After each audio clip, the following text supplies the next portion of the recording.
the Staffordshire Bull Terrier was once known as the nanny dog of the world. So it was a dog that was more trusted with young children. Sadly, there are a lot of people out there that do get dogs on the whole for the wrong reason, and that could be for a security purpose or for intimidation. So they do tend to go for dogs that might be a little bit more tough looking, and I think this is where perhaps the breed has sort of like fallen into that type of line. I always say to people though, is it the actual dog that they're concerned about, or is it the person at the end of the lead that they're concerned about? Because if you were to see the same dog walking down the road with perhaps a little old lady, you probably wouldn't be that concerned. But if you do see the dog going down the road with maybe a group of young lads, then maybe you're a little bit more suspicious. So are we racially discriminating the dog, or is it the people? Well, I use my two areas of expertise. One is I'm a veterinary surgeon, so obviously I have anatomical expertise about dogs and their body parts, but also I'm an accredited behaviourist. So those two separate areas of expertise are brought together in giving opinions about dogs and their owners which have fallen foul of the Dangerous Dogs Act. The Dangerous Dogs Act has two sections, primarily Section 1, which is the section relating to banned types of dog, primarily the pit bull type being the only one of real relevance. And Section 3 is the section which deals with all kinds of dogs that are alleged to have done something dangerous. So this may involve a bite, but it doesn't have to involve a bite. The owner of a dog under Section 3 of the Dangerous Dogs Act may be found guilty simply if their dog has frightened somebody or made them feel that they were under some kind of threat. And it refers to all injuries as well, so it isn't just biting injuries. If a dog, for example, were to chase somebody and they fell over and injured themselves that way, then that would fall under this section of the Act. Breed-specific legislation is part of the Dangerous Dogs Act 1991, which was brought in to reduce dog bites within the UK. Breed-specific legislation has banned 4 types of dog, including the Pit Bull Terrier type dog.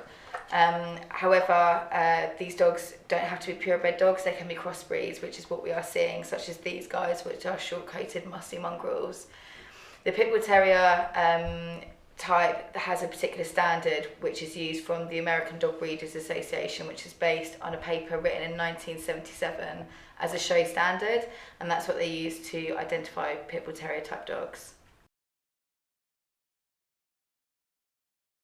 I'm a proud owner of 3 bull breeds, 2 of which have been deemed pit bull types. This means that they can't be off lead and they must be muzzled at all times. This is under the Dangerous Dogs Act breed-specific legislation law. Police found me walking down the road one day with 3 of my dogs. 2 of them got seized, so I had to take them to police station.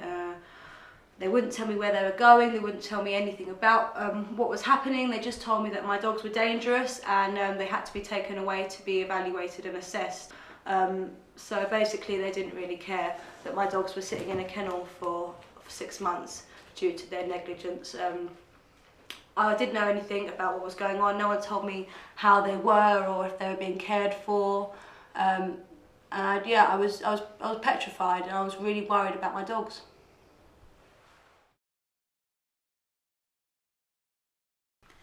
As a veterinary professional, being asked to euthanize healthy dogs based on what they look like seems really, really unfair. It's really well known that 88% of dogs that have gone through induction tests to make sure these dogs are safe for rehoming have passed, and these are rehomable dogs, but yet the law is asking you to destroy them based on their looks, which seems really, really unfair. And is a horrible, horrible thing for me as a veterinary professional to have to do to a dog just based on what the dog looks like. It's traumatic for us, it's traumatic for the dog, and also just again reinforces the fact that people think that these dogs are dangerous. Owners are most commonly do not believe they own a dangerous dog, but the dog has done something that the law defines as dangerous. Now that's not the same thing as the dog actually being dangerous. Dogs as people can get themselves into situations where one does, you do violent things. You might throw something at somebody or throw a punch at somebody. That doesn't necessarily mean to say you are a dangerous person. You can make any dog look aggressive if you want to. If I picked up Minnie's hoop now and gave it to her and then shook her, she sounds really vicious. See? Min, Min. And that's how people made them look like dangerous dogs.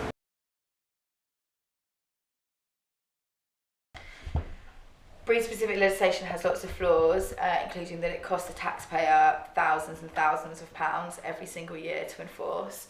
It doesn't reduce dog bites. Dog bites have increased by 76% in the last 10 years, and is basically luring the public into false sense of security to think that only 4 types of dogs will bite you, which is completely not true. I'm afraid my view is it is not doing what it set out to do, which is to prevent dog bites. I mean, that should be everybody's aim. We should be seeing a reduction in dog bites if the law was being effective. My view is that relying purely upon a sort of punitive approach, so somebody's dog has done something nasty to somebody, or the dog looks similar to a dog that's of a so-called dangerous breed or type, is simply not being effective. It is not reducing dog bites, and it's not because it's not educational. Having my dogs back is brilliant, except for the part that obviously I get people looking at me and judging me because I have dogs with muzzles on. People move their kids out of the way when I walk past them thinking that I've got aggressive dogs when I haven't. The dogs came back, mine came back very skinny. He came back even more fearful than he did when he went away, as he had a hard start in life anyway. They came back with fleas. They weren't looked after properly in the kennels at all. They definitely weren't walked or fed properly. And I find that they sort of judged me a bit as well. They resented me for what I did, because obviously I had to take them down there and put them into a cage in the police station and walk away from them, basically. It was the hardest thing I've had to do.